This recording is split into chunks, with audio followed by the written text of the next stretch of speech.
Hello and welcome back to our channel, where we journey through the grand tapestry of world mythology. In the beginning, when the world was still soft clay in the hands of the cosmos, the gods walked among us. Here, on the vast, sun-kissed plains of Africa, divinity was not a distant concept whispered in temples. It was the rhythm of the drum, the wisdom in the elder's eye, the very air we breathed. Arun, the sky, was a shimmering veil, close enough to touch. And through it the Orishas would descend, their laughter echoing in the thunder, their tears falling as gentle rain. Obatala, the sculptor of mankind, would sit with the village potters, sharing secrets of form and life. Oshun's golden light danced on the river's surface, her voice a melody that taught the fish to swim and the reeds to sway. Shango's raw power crackled in the blacksmith's forge, his lessons on justice and might hammered into every spearhead. Life was a grand, vibrant dialogue between humanity and the divine. We knew our place in the great cosmic story because its authors were our neighbors, our teachers, our family. We didn't need faith, for we had sight. We didn't need to pray for miracles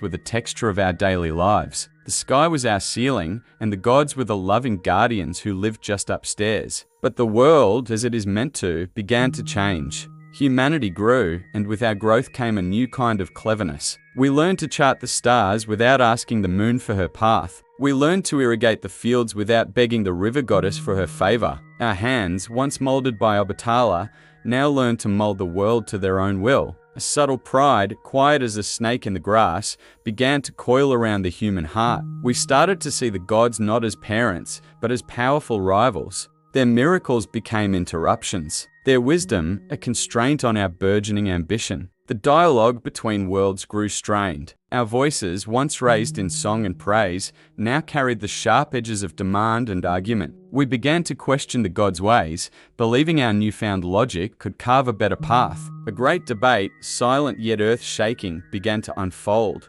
Were we children ready to stand on our own, or were we toddlers reaching for a flame we did not understand? The gods watched this transformation with a sorrow as deep as the ocean. They saw the threads of connection, once as strong as baobab roots, begin to fray. The spiritual umbilicus that fed us wonder and awe was thinning. Then came the day of silence. It wasn't a cataclysm of fire or flood. It was a quiet departure, a slow, heartbreaking retreat. It began as a feeling, a chill in the midday sun. The drums beat, but the divine rhythm no longer answered. The diviners cast their shells, but the patterns remained maddeningly silent, telling only of human affairs. The elders looked to the heavens, but the familiar glint of divine presence was gone, replaced by a cold, indifferent expanse. The sky, Arun, which had always been a warm blanket, a veil of possibility, began to pull away. It rose higher and higher, like a tide receding from a shore it would never again touch. The vibrant colors of the celestial realm bled out,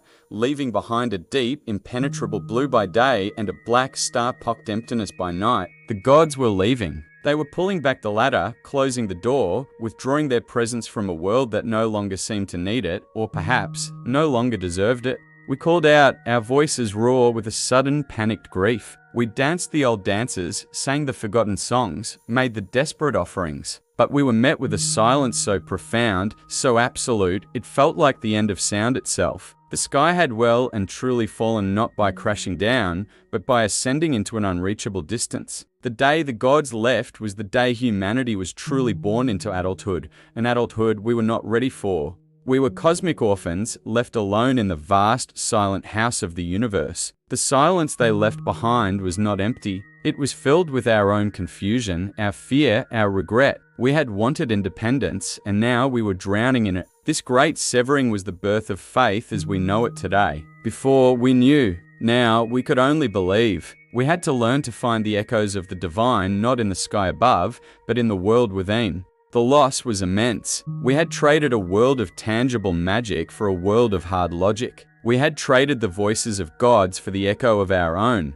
This event, this great withdrawal, is a story told in 1,000 ways across the continent, a mythic explanation for our modern spiritual condition. It speaks to a universal feeling of disconnection, a sense that we are heirs to a forgotten kingdom, holding keys to locks we can no longer find. We search for that lost connection in religion, in art, in nature, in each other. We are all children of the day the sky fell, trying to remember the song the stars used to sing. But the story doesn't end in loss. It ends in a quest. The gods left, but they did not take everything with them. They left behind sparks of their essence, fragments of their power hidden within the world, and most importantly, within us. Shango's fire for justice now burns in the hearts of rebels and reformers. Oshun's creative flow now runs through the hands of artists and poets. Obatala's wisdom is found in the quiet contemplation of a philosopher, in the kindness of a stranger. They left us a divine inheritance, a treasure map scattered across the human soul. The journey of humanity since that day has been a slow, often painful, process of rediscovery.